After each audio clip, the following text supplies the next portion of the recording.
about what Ryan is signaling right now, which means baseball is back, baby. Back. Baseball is back. Finally. First off, I don't know what was said in those conversations, but you and I predicted a whole lot more time missed. I believe that there was definitely a middle ground to be found very quickly because both sides came to an agreement awfully fast, realizing what was going to happen to the sport and their pockets long term should they not have come to an agreement. So congratulations on both sides for acting like adults. Congratulations to Rob Manfred for not making yourself look too bad. You're still the worst commissioner in sports. Yeah, overall, they're missing a total of 1 week of baseball. The first two series obviously were canceled, which is roughly 6 to 7 days. So they're missing 7 days of baseball. But they're just going to tack it on at the end of the season, which is good. The other stuff that I got from this is that they're moving to a 12 playoff team expansion. So now there's going to be 3 division winners on each side, and there will be 3 wildcard teams on each side. We've been using the 10-team logic since 2012. Obviously, one of the other big things you had predicted this months and months and months ago is that the universal DH is being adopted by both sides. And then something that I had discussed and you had agreed with me on is the luxury tax threshold is going to be going up every year. And there is a minimum team salary every season as well. So those teams like Baltimore that don't want to just put good players on the field, they're going to have to start signing somebody. So this year, the luxury tax threshold is $230 million. It was $210 last year. Next year, it'll be $233, $241. It goes up by about 3.5% every season, and then it'll top out somewhere that they haven't given us the number what it will eventually top out at. But yeah, other stuff. Doubleheaders are going to returning to being 9 innings each, rather than the 7 innings we've been playing since COVID. I like that as well. Give me full baseball. They're getting rid of the runner on second, which I know Ryan is stoked with. Such a terrible rule. I know that they weren't counting those runs against the pitcher, but it's to me as a statistician, something doesn't add up there. You have a run scored that's not charged to the pitcher. So you have a bunch of extra runs scored on the season that don't add up to the pitchers giving up the runs, earned or not. So it's yeah. It was driving me nuts. Yeah, and it was a stupid rule. One of the other things coming, not this season, but next season, is they're getting rid of the shift. Teams will no longer be able to just play on the right or left side of the diamond, depending on who's at the plate, which we'll get in that. Yeah, I was very neutral on that. We could talk about it later. The last two things. Yeah. Actually, let's talk about it now. I hated it, but not enough for it to be a deal breaker like this CBA sucks. I hated it because learn to hit.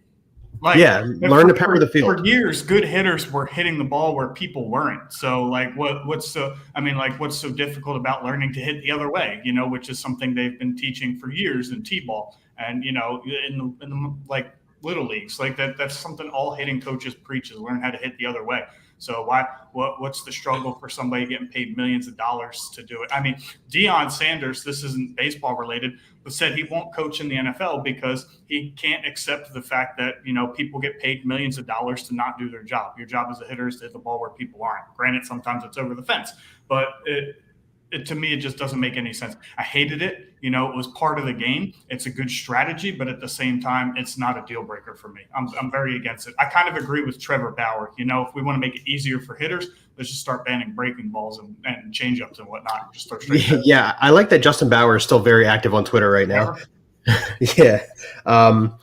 There will now be an MLB Draft Lottery. So hockey and basketball have both already adopted this. The top 3 teams will be pulled out of a lottery to see who gets the number 1 overall pick. And now also the draft, it went from being 40 rounds, which it was previously, to only 20 rounds. So the draft is still going to last 3 days, but it's only a 20-round draft. And players can be – because, in reality, it's hard enough to make the MLB as it is. You don't need 80 goddamn rounds in the draft. Which turns me on to the very last thing that was agreed upon is players can now only be optioned 5 times in a given season. It was previously 6 times in a season. Yeah. So now if players get called up, they can only be optioned back to Lehigh based on contract negotiations and stuff like that 5 times throughout the course of the season. The biggest thing here about the season is, again, we get 162 games. We don't have to lose any games. We get baseball. It's coming back. Yeah, Dad, I sent you that joke the other day. You're not surprising anybody in this room. I'll bring it up, though. There you go. All right. There we go. But no. I'm super excited. Obviously, the Phillies play over here in Clearwater, which is an hour and 40 minutes for me. I'm hoping I can catch at least one game this season here, and then I'll do what I can to see what I can do about catching one up at Citizens. No promises on anybody's end there. But again, regardless.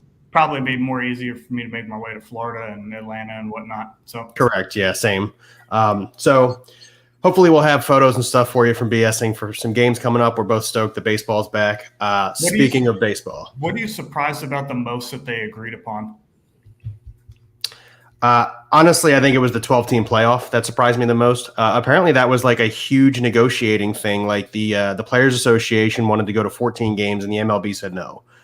So they negotiated to 12. I actually side with the MLB on this one. I do too. I think one of the most unique things about the MLB playoffs versus other sports was that not a billion teams made the playoffs. You had to be the elite of the elite. The playoff races were so much tighter, and September baseball, early October baseball is so crucial because there are so limited spots with such good teams. But now, it's just, adding more teams to the playoffs is the more you add. I'm sure the next CBA, they'll probably change it to 14 or whatever the case may be. They'll just and again, I don't like that. That means half the conference gets in the playoffs. I don't like that at all. Keep changing sports. You know what I'm talking about. I know we're talking football later. Let's I know. I am excited for our football running back rankings conversation. But anyway, more. We'll get over to that. Yeah. So obviously, there's been a flurry of moves as soon as so Thursday is when the CBA was agreed upon. There was a flurry of moves between then and now. It's already Saturday. Yeah, Carlos Rodon signed for $22 million a year. A little bit surprising to me, but it's not surprising that he went to the Giants. The Giants like to build around the pitching staff as they have for years. It's how they won 3 World Series in the span of 5 years behind Matt Cain, Tim Lincecum, and Madison Bumgarner. Correct. Clayton Kershaw, speaking of pitchers, re-signs with the Dodgers on a 1-year deal. What was it? 1 year, 11.7, right? All guaranteed. 17. But 11 of them. I am shocked. Yeah. Andrelton Simmons signs 1-year contract with the Cubs. That's a little bit of a lesser-known name. A couple of names that haven't come off the board yet, which are surprising to me, and I don't know if they're as surprising to you, Ryan. Freddie Freeman still on the board. You're just going to skip over Mad Max like that? Sure, go ahead. Mad Max signed with the Mets. That was rumored to have been done before the lockout. Yeah, I mean, I'm sure they probably had put, metaphorical pen to paper, and then they locked out and then just kind of twiddled their thumbs. So it wasn't. Would that have been had he flipped on them? I mean, that would have caused an investigation for sure if right after the lockout he went to another team. Yeah, somebody would have been talking to him. Yeah, and changed his mind. That would have looked a little suspicious. But at the same time, hopefully he doesn't catch a case of Mets disease where pitchers go to die for the most part. But him and DeGrom are going to be so good together. Yeah, they really are going to be a strong 1-2 punch. Hopefully Aaron Nola can figure his shit out. So we've got Nolan Wheeler. Having said that, 3 names on the board that I thought would definitely be off the board already at this point in time are Freddie Freeman, Chris Bryant, and Nick Castellanos. Trevor Story's on there. No. Trevor Story still is on that list, but he wasn't as high as I thought. Baez, I thought, already signed with Baez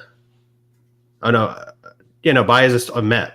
Yeah, Baez is a Met. Yeah. I'm talking Trevor Story. I don't think he's signed yet as well. So there's still quite a few big names out there. But it is rumored that Freddie Freeman got a multi-year contract offer from the Dodgers, which surprises nobody. They're always in the running for big free agents as agile as are most major market teams. Correct. So let's just kick it off real quick here. I'll give you a name. You tell me where you think they're going. Freddie Freeman. My first instinct is back to Atlanta, but it doesn't seem like Atlanta is committed to bringing him back. So the inner Phillies fan in me wants to say the Phillies. The inner baseball fan is me is like, please not the Yankees. first base is such a fragile position anymore. You rarely get anybody that can do what Freddie Freeman does. So really any team is in the running for him.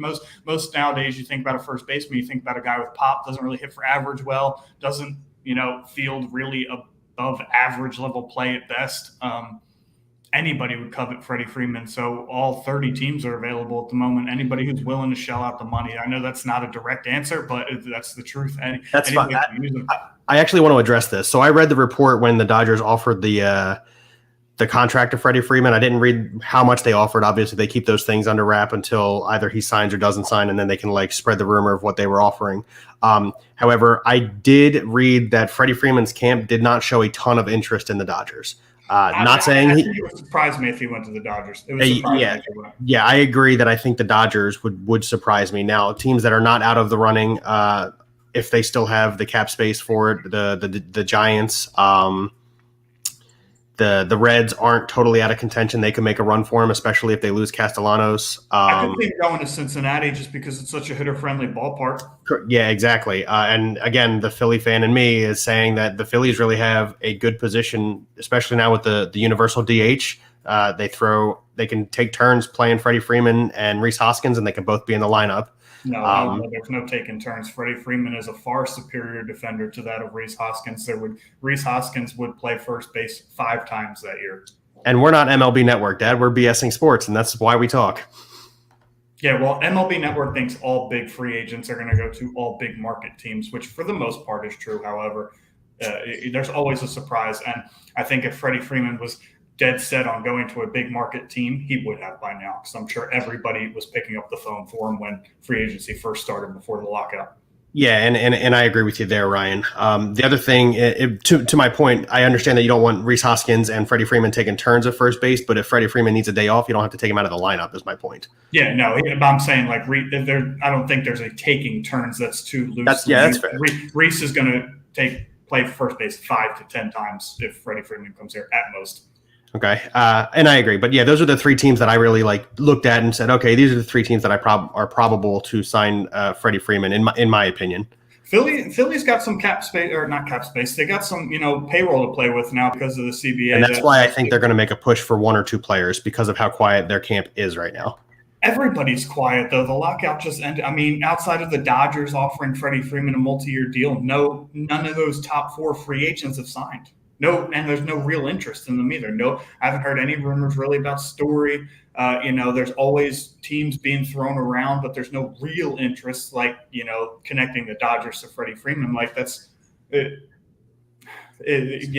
no, everything's starting out slow. It's like the beginning of free agency. Also, if you think about it, Bryce Harper signed in spring training the year that we got him. So it's not anything, it's not anything which starts this upcoming Friday, by the way. Jake Arrieta signed late, after he didn't pan out to be, a superstar, but he was coming off some very great season and looked like he was a superstar. He signed late. That seems to be more of a trend, particularly with pitchers, but superstars are signing late. I think they're waiting for teams to get desperate and shell out that extra little bit of cash.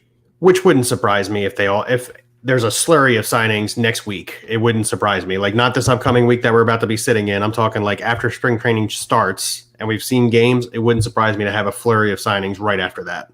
Absolutely. I agree.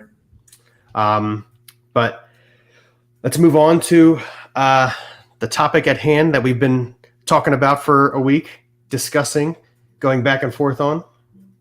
We're going to give you a little bit of NFL news first, actually, before we go into our running back rankings. Speaking of a flurry of moves, we had 4 NFL trades in 5 days. We'll start with the first one, Russell Wilson to the Broncos. I think you had said something about that last week. I was more of a Rodgers supporter. However, Rodgers reportedly signed a 4-year, $200 million deal, $153 million of that guaranteed. And then about 20 minutes later, Russell Wilson was traded to the Broncos. Seems to, be 2 + 2 = 4 there. And then Rodgers comes out and denies that extension. So, there's a little bit of flurry there. However, I believe the Broncos were dead set on trying to get Rodgers until he committed to going back to the Packers for the 2022 season. And then, they just kind of flipped the switch. I think they had 2 deals on the table. And, they had their guy in Rodgers, and if they didn't get him, they were going after Wilson. Yeah, I agree that when it happens that fast, there had to have been 2 deals on the table. It's unfortunate they had to package Noah Fant in the deal to send him to Seattle. Whatever. You know what? Whatever. I mean, I'm shocked they didn't have to give up Judy. I'm shocked. Yeah, I mean, that's why they retained him. Yeah, but if you're a Seahawks, you got Lockett and you got DK Metcalf. I get that Judy's younger than Lockett. I understand that he's overall more talented. But if you're the Seahawks organization, wide receiver isn't a position you need to build up right this second. So I get why they went after other assets. I mean, and at the same time, if you're the Seahawks organization, you got those 2 wide receivers and you got a coach who runs the ball. Why go after the tight end? That's a good point too. One of the moves. So the rumor about Rodgers' contract not being set in stone is an interesting one to me. I haven't heard anything since his tweet. Yeah, I haven't heard the Packers come out and say that Rodgers is lying. I haven't even heard the Packers come out and say that he signed an extension. Yes. I think somebody's, getting out a little bit ahead out of this thing, kind of like the Brady retirement thing. I'm sure he probably did sign an extension, but it seems to be a little bit prematurely released. Yeah, and I'm with you. One of the other moves. This is an interesting scenario, though, because if Rodgers did sign a deal like this, he's probably one of the top candidates that complains that he never gets any help and then goes and signs a $50 million deal. Season. So that's a little bit weird to me. I think you're the one who shared it with me. It was like it was a meme, obviously. It was Brady on the cover of it, and it said Brady signed smaller contracts so they can keep the teams together, other quarterbacks. Hey, man, why'd you take less money? Brady continues to win Super Bowls. Other quarterbacks signing huge contracts, wondering why he's winning Super Bowls. I mean, it's the reality of the situation. They do it to themselves. Like the NFL's salary cap is $208 million, and Rodgers is going to eat up 1/4 of that. So 1/53 of your players is going to take up 1/4 of the salary cap. Not to mention you just franchise tagged possibly the most talented receiver in the NFL. So yeah, it's a lot of money being spent in 2 places. I feel like the franchise tag is $22.5 million right now, right? Yeah, it's something like the top 5% of receivers and their averages, or top 5 receivers, or something like that. Yeah, it's a big number. It's not small. Yeah. Amari Cooper goes to the Browns. Get all over those trades, huh? I thought we were doing this in order. We can do them in order. I don't have them in order. I'm on NFL's website, and they're giving them to me in slides, and I'm reading them. I remember them in order. Don't worry about that. All right, go ahead. You fire away then. Go ahead. Carson Wentz to the Commanders for 2 third-round picks. What a fall from grace, my man. What a fall from grace. No kidding.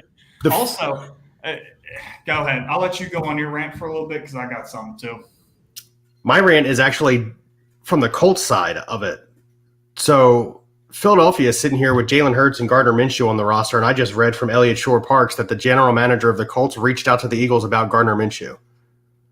So this is a general manager who reached out to you 1 year before, gave up a first-round pick. Again, we discussed this last week. You don't give that pick up assuming it's not going to be a first-round pick. So you gave up a first-round pick for Carson Wentz, and a year later, you're calling about the Eagles' backup quarterback and Gardner Minshew. That has got to be the most embarrassing conversation to start. Howie Roseman picks up the phone laughing his ass off. How does he not pick up the phone laughing his ass off? I'll give credit where credit is due. Howie did a fantastic job because just 1 year later, a 2/3, and you managed to get a first and a third for this guy. Whew. It's got nothing to do with Carson Wentz's potential or talent on the field. He, for the most part, 15 games last year, played pretty well, managed the game the way that he should have, didn't turn the ball over too much. So he played pretty well for the most part of 15 games. However, there are more rumors coming out about the way that he acts in the locker room. And now, there's even rumors still following him from Philadelphia. I don't know if you read this article, but I did. Apparently Darren Sproles confronted Carson Wentz the year they won the Super Bowl because he was very displeased with the fact they were successful without him in the lineup. So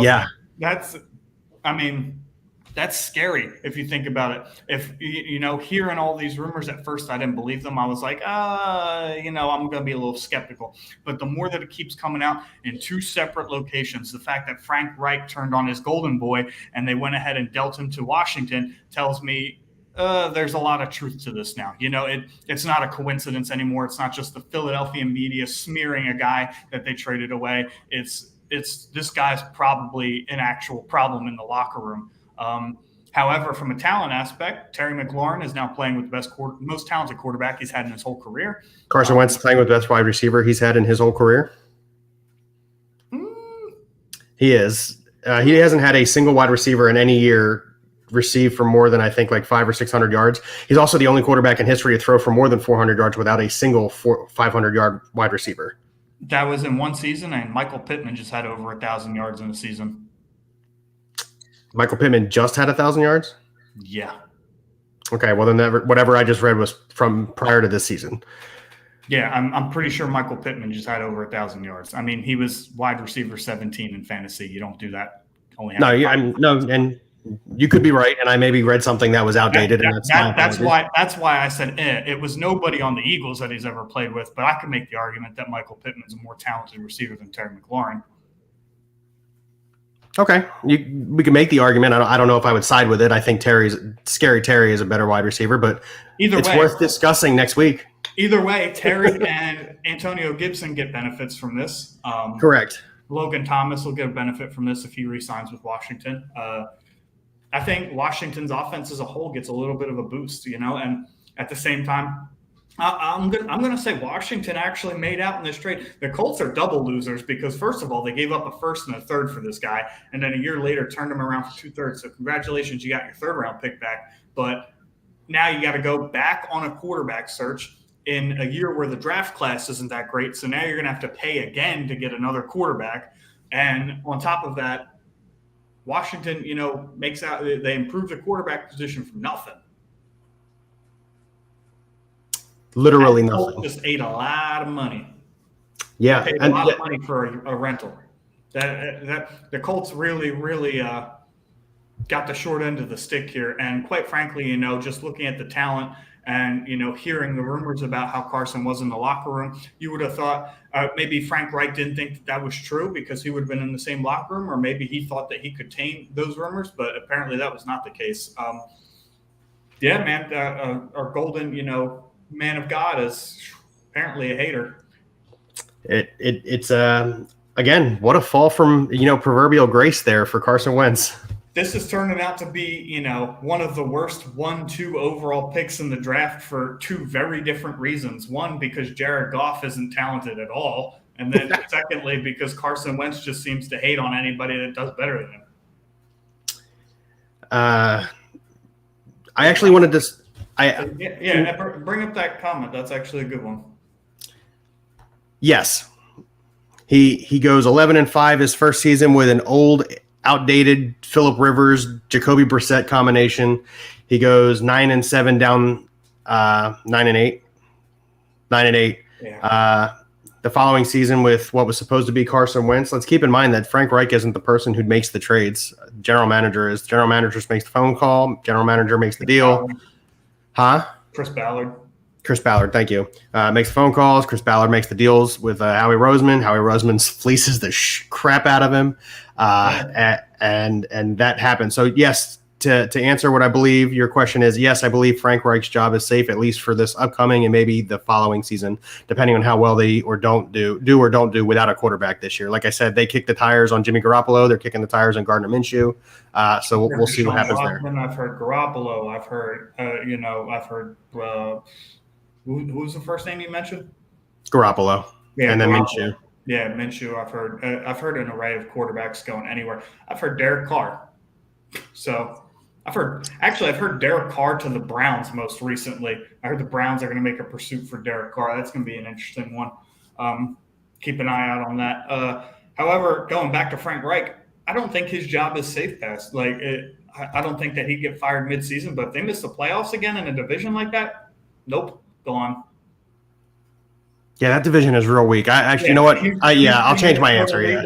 Jacksonville in total rebuild. I think Jacksonville is a sleeper, not to make the playoffs or anything, but I think they'll play some decent teams pretty tough. I think Doug Peterson going in there is really going to help out Trevor Lawrence. So, and if they can get the right pieces in place too, because the only wide receiver of note still on the roster is Laviska Shenault. DJ Chark's a free agent. I don't know if they'll bring him back. They didn't seem too in love with him, so we'll see where he ends up. Jarvis Landry's on the block. Yeah, Allen Robinson's a free agent looking for a new home. So there's a couple names out there for sure. But yeah, I just don't see that Frank Reich's job is safe. Okay, fair enough. What's the next trade? The next trade, what was it? I'm skipping. What was it? I told you, I don't know. What was the one? What's the one? The site you have on before? Just NFL. Yeah, no. Like, what was the one before the Amari Cooper one? In the meantime, we can talk about Bobby Wagner getting released by the Seahawks without being told by the Seahawks who's getting released. Yeah, let's fire away with that while I try and figure out what's going on here. Yeah, so Bobby Wagner's an 8-time All-Pro linebacker, is an eventual Hall of Famer, more than likely, in my opinion. Probably one of the best middle linebackers for 5 or 6 years there. And the Seahawks came out and said they were going to cut him without actually telling him. So when you hear things like team-friendly deals and hometown discounts, ladies and gentlemen, that's why athletes don't do that. That hometown team does not give a crap about you, and it is strictly business. Like I said, they didn't even inform one of their best players for a long time that he was going to be released. However, the Cowboys are kicking the tires on Bobby Wagner, which is a little unfortunate as an Eagles fan. I think he can still play. It's just going to come at a high price tag because of the resume that he brings, which is a mistake, in my opinion, in all sports. I believe paying players for what they've done instead of what they're going to do leads you to bad contracts, i.e. Ryan Howard, i.e. Albert Pujols, i.e. Alex Rodriguez, i.e. and pretty much anybody. It's a little bit different in football, particularly in the quarterback position. Those guys have a little bit more life, but paying people for what they're going to do seems to be like more of a smart investment than what people have done. I just think it's really crappy that they didn't even bother to tell him. It got released on Twitter, and that's how he found out. He did an interview yesterday afternoon where he was clearly pissed off or livid. I'm sorry, pardon my language there if my niece and nephew are watching. Livid because the Seahawks didn't even bother to tell him. Pete Carroll didn't pull him in the office. The general manager didn't pull him in the office. Nobody bothered to tell him. He found out on Twitter that he had been released. Having said that, we were so gung-ho on the Carson Wentz one that another trade hadn't happened until today I guess technically today or last night, Amari Cooper goes to the Browns. Yeah, no, that doesn't surprise me, actually. Most people are like, oh, well, they were going to cut him anyway. Why would you give anything up for him? Because Amari Cooper's not going to come cheap. And I'd rather give up a 5th-round pick for the contract that he's on versus, paying his dead cap plus whatever you're actually going to have to sign him for.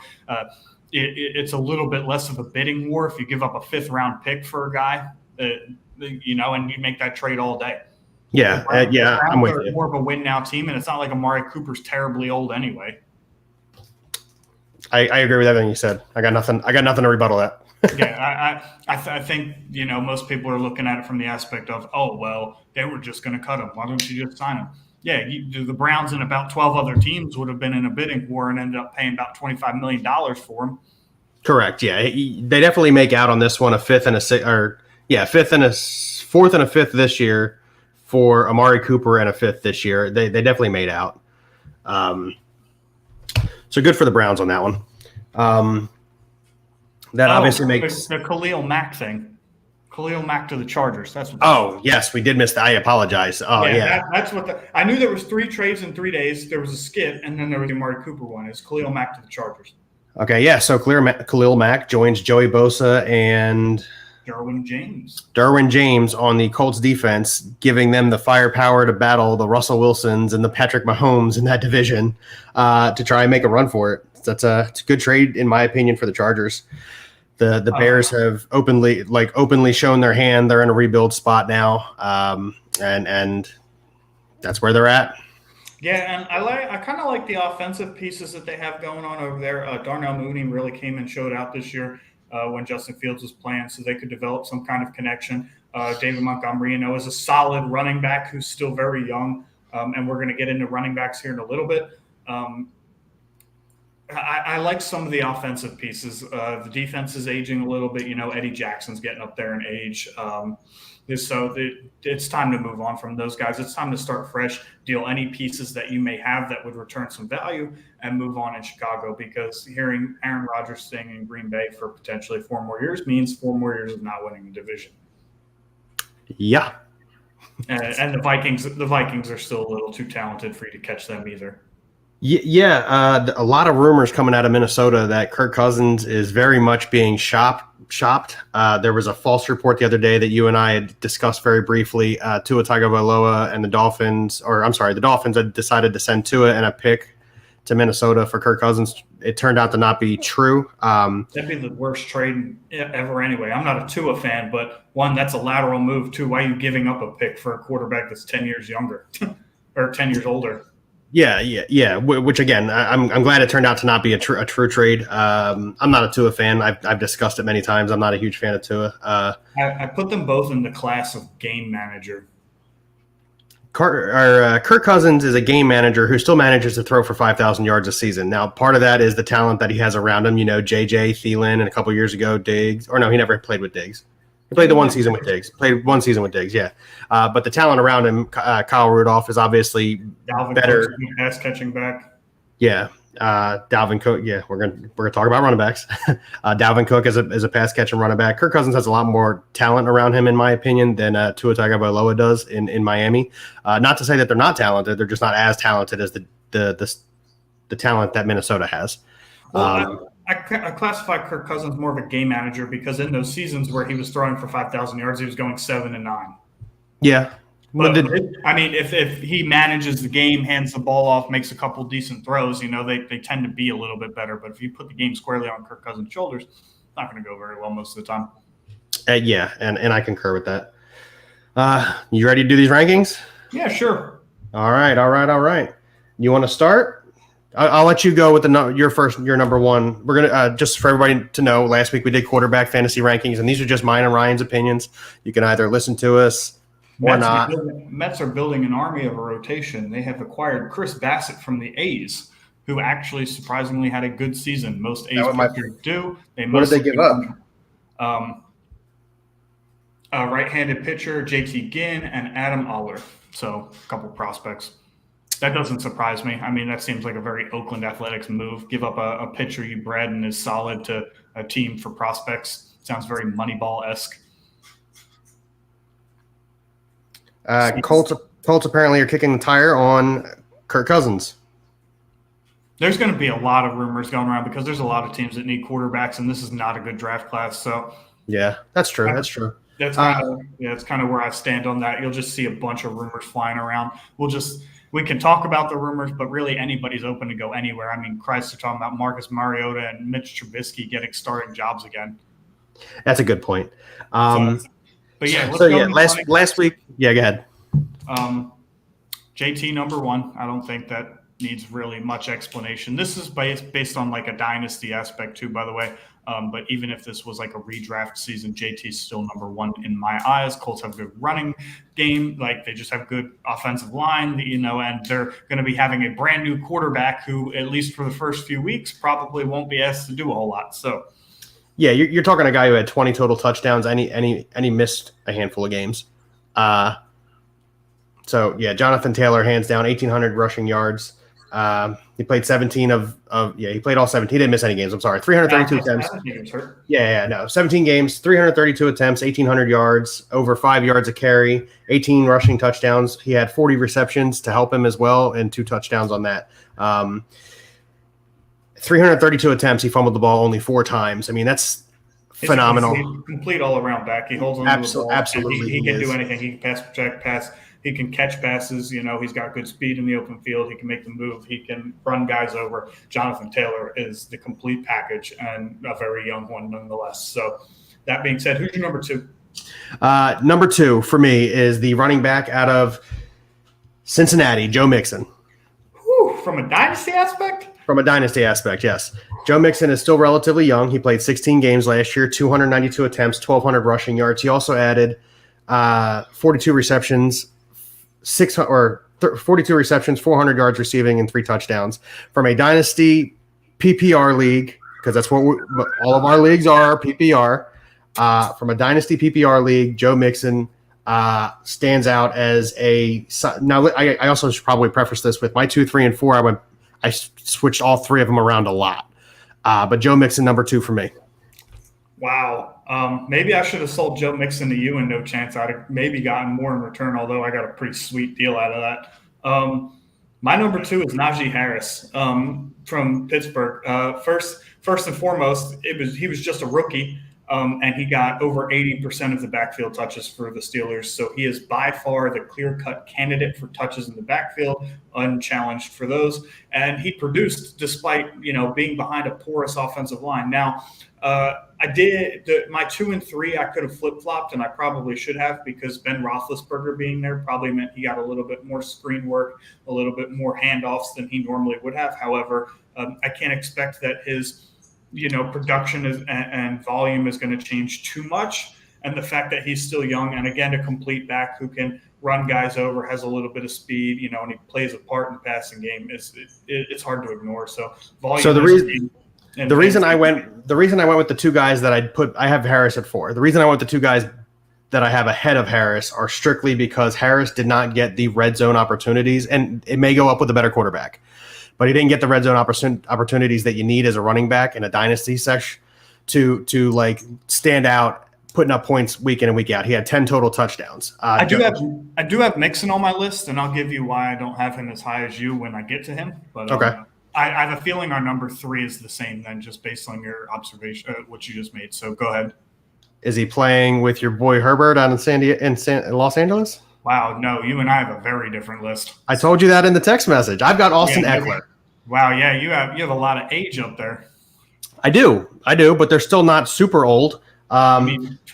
Joe Mixon's 27. He might as well be 35 in running back years. Austin Eckler had a total of 280 touches last year for over 1,600 total yards and 20 touchdowns. Austin Eckler, dynasty running back for me, go number 3.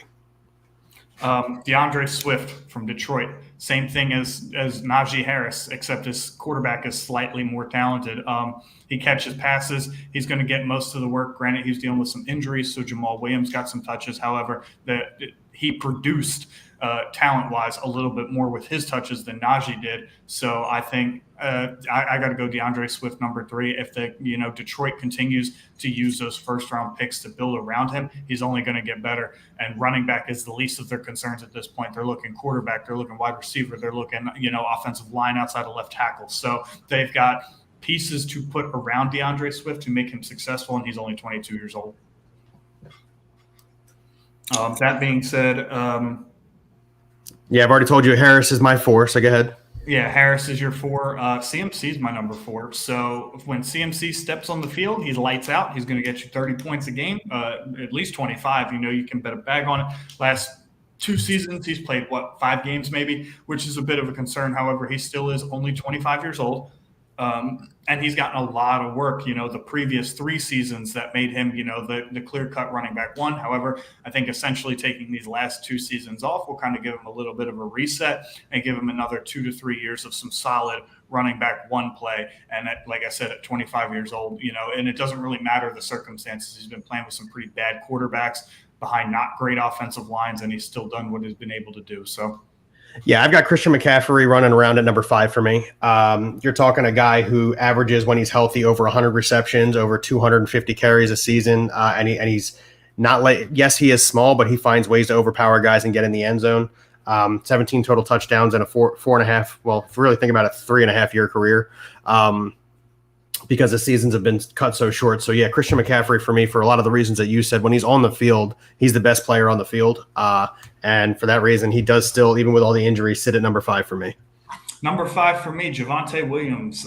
He split half the work with Melvin Gordon and produced, great results. Now that Melvin Gordon is a free agent and Javonte is only 21 years old, he's another one that can do it all. But I have him down at number 5 just for the simple fact that he hasn't done it yet. He hasn't been the workhorse back, so we don't know if he can handle the touches throughout a 17-game NFL season. However, I do believe that he can. And like I said, being at 21, turning 22 when the season starts, still very young. The future is very bright, and they just added Russell Wilson for the next couple of years, so that entire offense just opened up.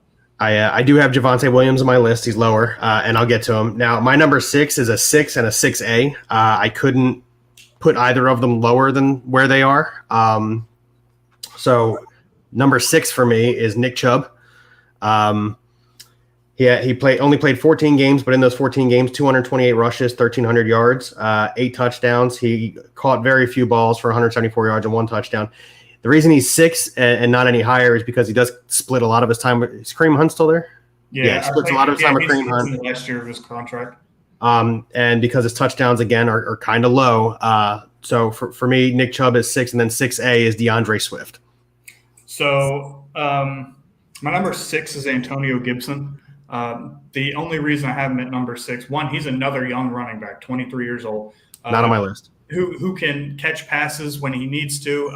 He finally got some workhorse carries at the end of the year when his shin injury, healed up and J.D. McKissick was out of the lineup, and he had 23 total touches for 146 yards. He just got a new quarterback, who they're probably going to ask to manage the game a little bit, so he's going to get some handoffs. J.D. McKissick is a free agent who's probably not coming back because he's 30 years old, might as well be 100 as a running back. Yeah, and I have all the faith in the world that a young Antonio Gibson can take on the workload. Like I said, very heavily involved in the pass game. He was drafted as a wide receiver who moved to running back, so he's only got room to grow. And if they can build that team, around a strong running game and a good defense, which sounds like a Ron Rivera team, then he's just going to take off. But I believe that the potential is all the way up there. And then since you went over your number 7, my number 7 is – Well, no, I have a number 7. It was just my 6A, but go ahead. So you should only have 12. You have 12, right? I have 11. Oh, you should have 12. I have 11. Oh. I only did top 10, and I had a 6 and a 6A. Okay. My number 7 is J.K. Dobbins. Coming off the ACL injury, a little worrisome. However, in his first year when he played, he averaged over 6 yards a carry in an offense that runs the ball like crazy. Now, the only downside to J.K. Dobbins is he is a good pass-catching back. However, if Lamar ever comes down to a situation where he needs to check down, he's just going to run. So the involvement in the passing game is a little concerning for me, and the fact that there are other running backs on that team, and since they run the ball so much, they do cycle running backs in and out pretty frequently. I don't know that he'll ever get true workhorse numbers, but I could see 250 to 300 carries, touches a season, and that would be just fine with me for the next 4 or 5 years, seeing as he's only 22, turning 23 at the beginning of the year. Number 7, Javonte Williams. Like you already pointed out all the positives, and now he's being teamed up with Russell Wilson, and you're talking 17 games, 900 rushing yards, 316 receiving yards, and what is it? 7 total touchdowns as a rookie, and he was splitting a lot of time with Melvin Gordon. So he's, as you pointed out, same amount of carries, and I think Javonte had 10 more catches. So they were pretty dead even on touches. Yeah. So building dynasty number 7 for me, Javonte Williams. My last 3 are aged guys. They're older, and you're going to be like, what? With your eyes raised. And then my number 11 is a younger guy. So who's your number 8? Derrick Henry.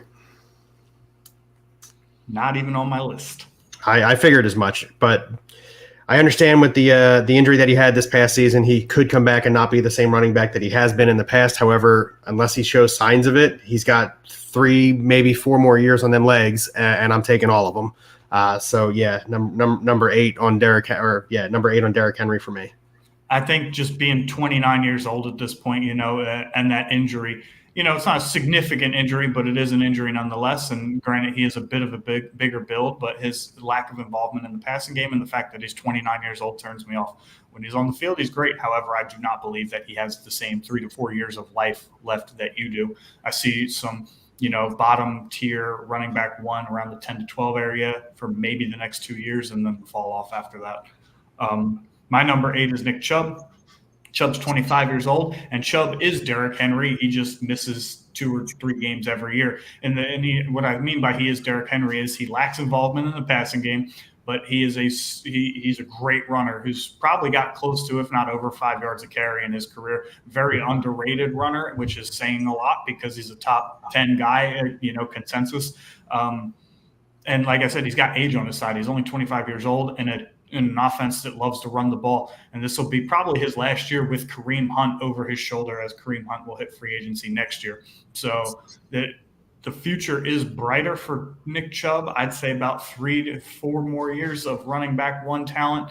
The missing a couple games, every season kind of turns me off. I hear you. Nick Chubb averages career 5.3 yards per carry. Yeah, he's a beast. He's hard to stop, and he's got some explosiveness too. So, who's your number 9? Austin Eckler. Oh, actually, no, I have Dalvin Cook as my number 9, who is 27 years old and has Nick Chubb syndrome in the terms that he misses a couple games here and there. But again, very heavily involved in all assets of the offense. He is, a great pass catcher. He's a great runner, but I don't think that he has played a full season in his 5 years in the NFL. So that is why he is behind a couple other guys, and that he's 27, going to be 28. So maybe 2 years left tops as a running back one. Number 9, Dalvin Cook.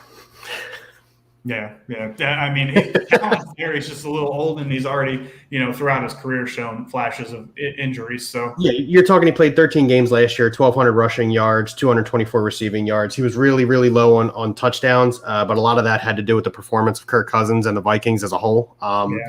So number 9, Dalvin Cook for me. Number 10, Joe Mixon. Joe Mixon still has never played an entire season in his NFL career as well, and he is also 27 years old.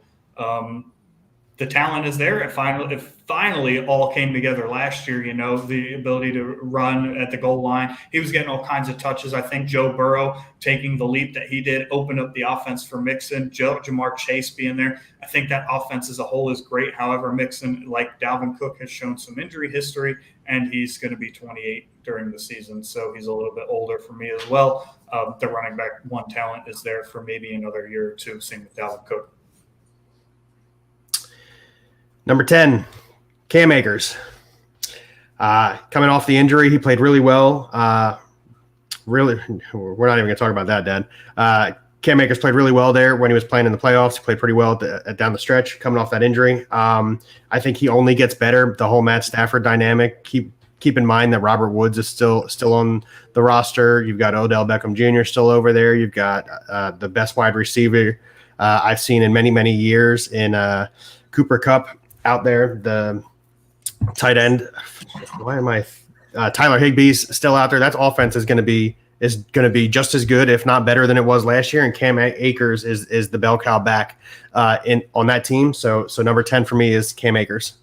Yeah, I actually don't have Akers on my list. I'll get into that a little bit in a second. But that was number 10 for you, yeah. So number 11 for me is Austin Eckler. This is a guy who does not really get involved in the running game, so to speak.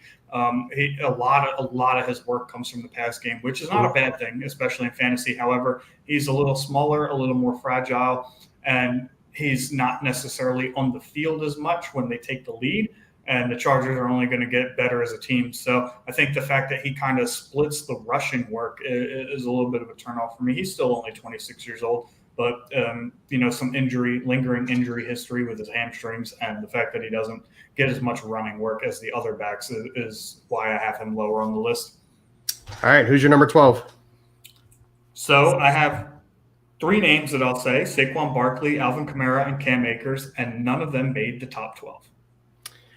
I have Alvin Kamara not making my top 12. Saquon Barkley also does not make my top 12. And I already told you that Cam Akers did make mine. So who do you think it is? Derrick Henry does not make my top 12 either. That's true. So of those 3 guys? No, it's those 4 guys are not on the list. So who would number 12 be?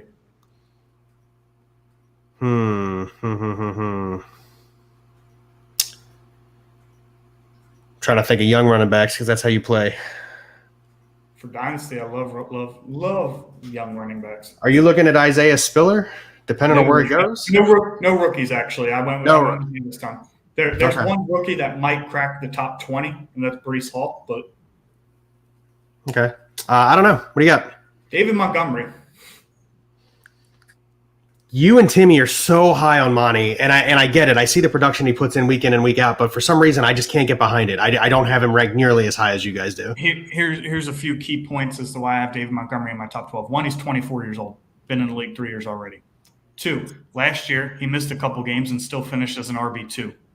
3, they just cut Tariq Cohen, and I think Damian Williams had 12 touches all year. He's unchallenged in that backfield, and it'll remain that way for a long time because the Bears have so many other holes to fill, like on the offensive line, receiver, and since they traded away Khalil Mack, they have some work to do on defense, that it's probably going to stay that way for a long time. This is a guy who 2 years ago, when he stayed healthy in PPR leagues, was running back 4 in his second year. So the fact that he just gets the touches, gets the work, despite being in an iffy offense, he I think top 5. So I don't think he's always going to be that way. I think that's probably like his max ceiling. But I think my problem with him is Justin Fields. I have absolutely no faith in Justin Fields. You have been an advocate that Fields can only get better, and I mean, obviously, he can only get better. He can't really get worse than the way he played this season. I think Nagy being gone changes that. And you could very well be right, and that could be halfway through the season. I could look at you and say, "Hey, man, you were totally right about Monty," or maybe I could be like, "Hey, you were wrong. He's way better up. That deserves to be way higher on the list than he is." But from where I'm sitting right here, right now, I've got David Montgomery running out at like 15. He's better than half the league, and I'll give him that. Let me ask you this: Barkley or Kamara? Kamara's older. Barkley has the injury history, but for me, if I'm going like strictly what's going on both organizations, I'd have to go with Barkley because of his age, not because of past production. Barkley's even only 1 year younger. I think Kamara's 26 and Barkley's 25.